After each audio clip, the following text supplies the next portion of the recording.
hi everybody, and welcome to whatever this is on For Immediate Release. Just a very short conversation that we're having on January 5th. We just recorded an episode, but we wanted to take a minute to acknowledge something. I'm Shel Holtz. And I'm Neville Hobson.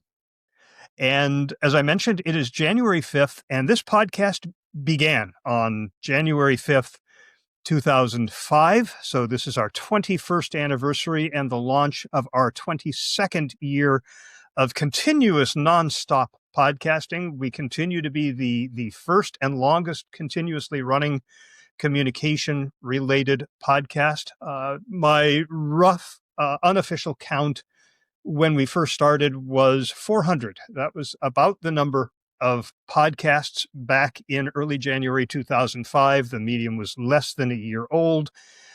Apple Podcasts hadn't been introduced yet, and recording and distributing podcasts was a pain. Finding and getting podcasts to listen to was also no fun. But there was a dedicated core of people for the longest time. This was seen as a hobbyist thing that wasn't going to go anywhere. Now you look at podcasts from the New York Times and the Wall Street Journal and NPR and the Washington Post. Podcasts are quoted in the mainstream media. Podcasting has become part of the mainstream media, and we've been here for all of it, Neville. We have. We've published anniversary episodes and posts on the FIR website for the actual 20th anniversary. So we don't want to kind of repeat all of that again, but just you can listen to it if you want to. And we've had a lot of support from listeners, and that's the thing I want to mention is the people who stuck with us since those early days. There are many of them, and thank you for sticking with it and listening to it and gaining value from it. Plus everyone since then. So that is different to how we started, where this was very much a commercial idea to support our consulting business at the time and be early adopters and all these things, which is the kind of thing that appeals to us, being an early adopter. Things have changed a bit 20 years on. My reasons for doing this are not the same as they were then. It's the kind of love of doing it more than anything. But you mentioned before Apple Podcasts came out, we were doing, you in California, me in Europe. Skype was the only reason why this actually happened. We would not have been able to do this if it hadn't been for Skype. Skype is now gone, but it was instrumental in the start of this podcast back in those early days. So thank you to Skype and everyone who was involved in that, long before Microsoft acquired them, by the way, I should say. So today, though, podcasting is very different, as you mentioned, Shel. As video, we have video versions too. There are thousands and thousands and thousands of podcasts. I see statistics all the time about, this past week, 150,000 new podcast episodes were published. I mean, it's mind-boggling, the numbers. And here we are with our niche podcast in the industry area we're interested in.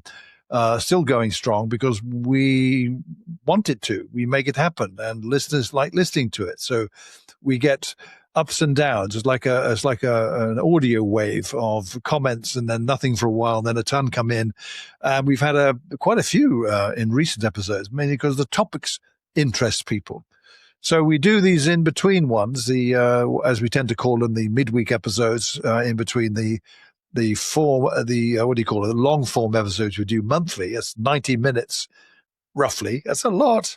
But you've got a pause button if you don't listen to all at once.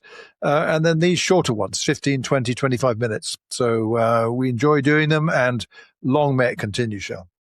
I am still untroubled by a 90-minute podcast. Leo Laporte's podcast still run well over 2 hours. The Joe Rogan's podcast is an hour and a half, hour and 45 minutes. It's the number one podcast in the world. Yeah. But it's a fascinating medium because now it accommodates the mainstream media and shows that get hundreds of thousands, if not millions of downloads. It accommodates people like us who have a niche audience talking about a niche topic, and it accommodates newcomers, anybody who has a microphone and a means of recording. And can do this, and the means of recording have gotten so much easier. You mentioned that we used Skype. We also used a piece of software called Virtual Cables that allowed me to run two Skype instances at once so that I could record my input into one soundboard and your input into the other, and then marry those up in Audacity, which was the recording Yeah. software that I used back then. Now we do everything on, we're using Riverside FM that does pretty much everything. I still use Adobe Audition, but not the way I used to. I'm in Adobe Audition for maybe 10 minutes per episode. It used to be hours.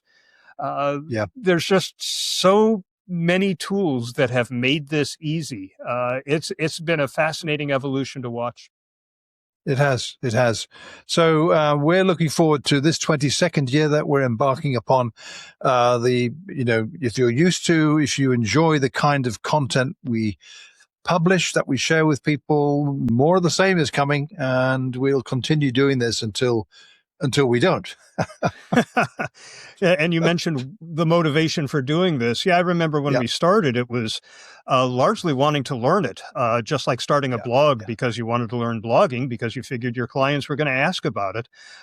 But today, I think my primary reason for doing this is that if I didn't, how often would I get to talk to you?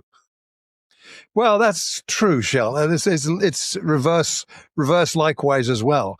It provides that opportunity to catch up in the way we do, and we see each other on video, and it makes it an actual conversation that works well. It's unscripted largely, although more recently AI's played a big role in the research for topics, and the kind of polish it can sometimes bring to the formal narrative introductions that we do. But the rest of it's just you and me and our thoughts on it, and it's something we really enjoy doing, and we'll continue doing. And that'll be a 30 for whatever this was on fourth immediate release.